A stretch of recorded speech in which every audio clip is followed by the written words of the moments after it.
y de las sensaciones. Por ejemplo, Edu, la primera pregunta para ti. En la clase de hoy estamos trabajando sobre todo la expresión oral y la expresión escrita. Me gusta esta clase porque aprendemos no solo algunas expresiones y gramática muy estricta, pero también muchas frases de la calle.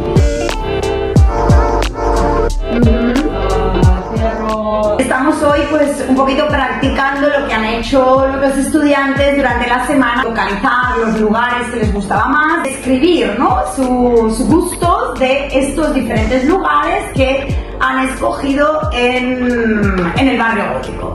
Hoy aprendí muchos verbos, por ejemplo, me gusta, me encanta, me molesta. Aquí estamos con el grupo de inmersión. Hemos venido a practicar el vocabulario de la comida, recordar el vocabulario de cocina, pero también a disfrutar.